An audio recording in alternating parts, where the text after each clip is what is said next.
Hey guys, it is day 24 of 31 and 31, and today I am watching The Shrine. It's currently available on Hulu. I don't know for how much longer, at least at the time that I'm recording this, if anybody's ever going back and looking through these, but who knows. So this started off with things I hate about certain characters in horror movies, and then it evolved into something that I actually pretty much enjoyed. I was very surprised by this. There is a nice little twist with this. This again is dealing with more religious cultists. So what's the basic story? Let's just kind of go through that real fast. So there is a reporter, and she is like so in tune with her work, and she wants to do a story on this guy that's missing because something's very weird. He went outside of the country, and she thinks it'll be the big break for her career if she can break this story. And so, her and her boyfriend, they're not doing too well, but she ends up getting more information about the kid, and the kid went backpacking in Europe and somewhere in Poland. And so she finds out, by stealing a piece of his stuff, hey, let's go there and maybe we can find this kid and we can break this case open. So she grabs her intern, she convinces her boyfriend to go to Poland, and they all go to Poland, and that's where things get kind of crazy. There's a place with fog, and they see this shrine, and it's really creepy, really well done, and the movie just moves from there, and that's when cultists and everything get involved. So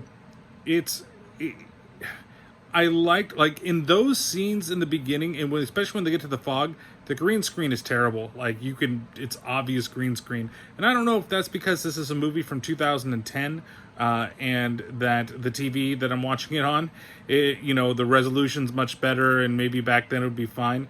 Funny enough, this movie, the soundtrack was done by a guy that was nominated for a Grammy for this soundtrack, and while it's pretty good, I don't know if it necessarily needed to be nominated for a Grammy. I mean, I guess maybe. I don't know. Maybe that's just, maybe I'm having bias or something towards this thing.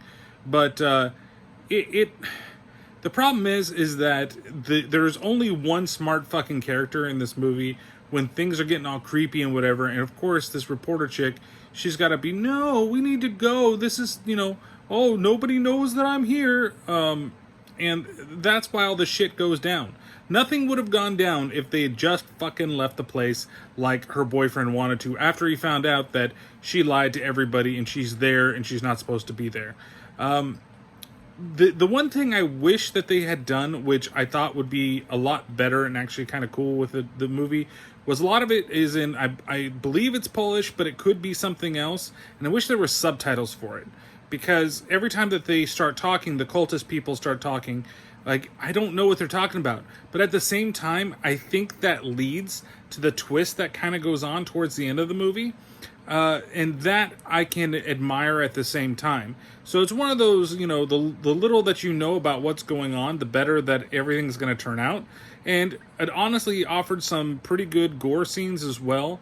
Again, I don't get it with some people showing tendons being cut and shit. I just don't want to see it. Please. Maybe that's just me, but it's two movies in a row where I've got to watch that shit.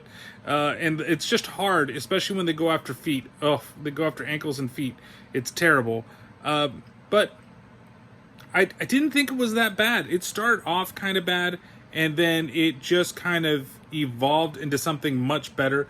And I think it's because of the twist that they kind of did. Now, the problem with the twist is that you kind of guess what it is, but not really to the end of the second act. And they kind of throw it in your face oh, there's going to be a surprise. You know that there's a surprise coming, and you need to be aware that there's this surprise coming. And I really wanted it to be maybe better than it was. And there's one moment that's right towards the end of the film. I really like the way that it was done, it's just fantastic. That is one of the best little shots that I've seen, and kind of the way that everything goes out in the movie. So I think that it's good enough. It's because of the stupid shit in the beginning of the movie, honestly. That first 20 minutes of the movie with, oh no, we need to investigate more. We need to look down here. Oh, there's scary fog. Let's all step into it for the fuck of it. Like, why? Why? I understand that you're doing it for the movie and everything, and I get you getting this whole thing with the reporter. I gotta break the big story. This is going to make my career. Like, it's fucking stupid. Like, why? Why? You know, there's only one smart person in this movie, and if they just listened to him, everything would have been better. But I do like the little demonic shrine that they have in there. It looks really cool, and I'm not ruining anything because this is, again, towards the beginning of the movie. But when you actually see it for the first time, it's got this like stone heart in its hand, and when the main character Carmen looks at it, it starts pulsing, and that looks really cool. That's a practical effect, and it looks really great. And there's some cheesy practical kills that are kind of cool, a little gory. I like the gory, like I said, the tendon cut and stuff.